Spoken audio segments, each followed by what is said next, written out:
and people need to remain vigilant. If you're ordered to evacuate, you need to do that from Palm Beach County all the way up to Nassau. The Florida-Georgia border, all those coastal counties have issued evacuation orders, and it's important that residents heed those calls. Get out now while you have time, while there's fuel available, and you'll be safe on the roads. And of course, you can go to floridadisaster.org/info for all evacuation updates. I just spoke this morning with President Trump.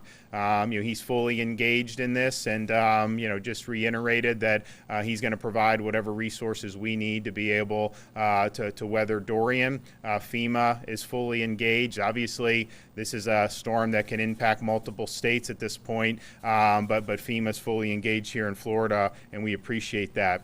We're, of course, concerned about power restoration once the storm passes. Florida Power and Light has most of these counties in terms of the power, and they've assembled approximately 17,000 personnel that are pre-staged and ready to respond. And as soon as the first bands of severe weather hit, they will come in after that to restore power around the clock because I think they understand how important that is. We will obviously be assisting with our assets, whether it's clearing roads, vegetation, whatever we can do to help that happen.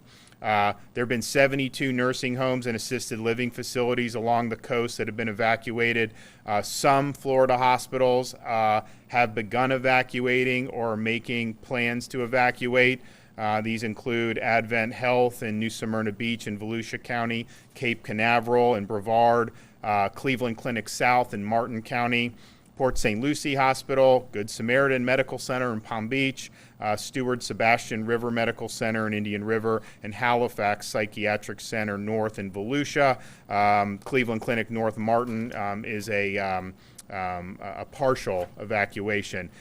If you're involved with a healthcare facility, continue inputting your emergency updates into our emergency status system. It includes generator, utility information, evacuation status, emergency contact. If there is a need for something and you're updating us, we have people monitoring that all the time. We have people in a variety of agencies that could then respond accordingly, and obviously we want to do that. We have the gas stations along the evacuation routes we've confirmed are going to remain open. Some of the gas stations in the evacuation zones, you may see some of those start to close soon, but the ones on the routes are going to remain open. I've expanded the suspension of tolls to include routes in and around Jacksonville, like the First Coast Expressway and the I-295 Express Lane. And of course, we suspended tolls on a number of roads in Florida yesterday. Also, the Central Florida Expressway Authority has suspended tolls on a number of roads in and around Central Florida. Now, the following 5 ports have been closed: Miami, Everglades, Fort Pierce, Palm Beach, and Port Canaveral. Jacksonville and Fernandina are in condition Yankee. Obviously, as the storm moves north, their status could change. But as the storm moves north, we anticipate some of the southern ports reopening. We're still monitoring traffic and have not seen anything out of the ordinary in terms of evacuations, in terms of evacuation traffic, pretty much what we expected. So this has been frustrating, I know, for a lot of people, because this seems like we've been talking about this for a long time, but we are in a situation where the storm is stalling very close to our coast. It is going to make a movement, and the movement that it makes is going to have a lot of impact on Floridians. And so please listen to the instructions, heed the instructions, do what you need to do to keep you and your family safe. Take some questions. Governor, at this point, are you confident that all of the nursing homes that you didn't know whether they had updated with generators and whatnot, that those facilities are now safe, as in we've gotten the patients out? I mean, are they in a position, the best position they can be to weather the storm? Well, we have, as I said yesterday, in the coastal counties, the facilities either have confirmed generator availability or that they plan to evacuate. Now, since that has happened, not every one of them has continued to give us updates. And so, if you have a generator and something's wrong with the generator, you need to tell us that.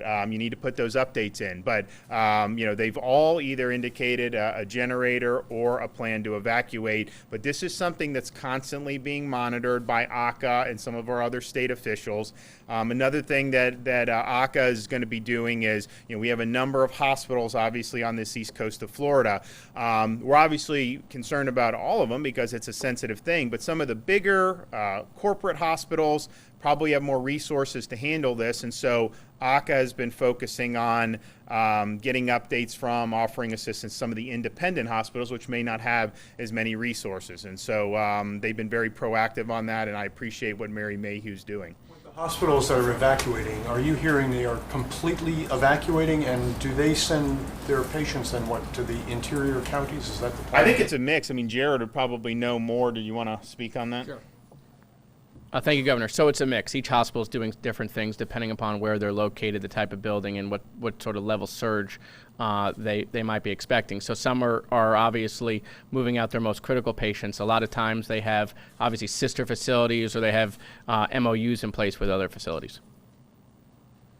Governor, how has this storm impacted tourism numbers over the Labor Day weekend? Do we have any idea of how? I think it's too soon to know exact numbers, but I mean, obviously, if I think we started to see possibilities of this earlier in the week last week.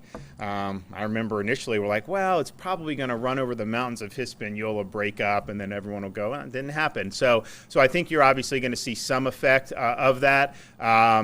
But at the same time, I think the fact that it's taken an eastward track, people that had planned on being someplace in Northwest Florida or whatever probably, weren't affected at all. So we'll figure all that out. But look, at the end of the day, I want as robust tourism as possible. But my most important priority is that Floridians are safe and that we're doing what we need to do to be able to assist after the fact. And this is a storm that is record in terms of the 185-mile-per-hour impact of the Bahamas, and it's very, very close to our shores. I appreciate the tracks that keep it off the shore, but we're going to have some impacts one way or another, and that's really, I think, the main concern. We'll be able to. People are going to want to come to Florida. There's going to be all time to do all that stuff, and we've got a lot of great things going on with the economy. But safety really is number one. So we are.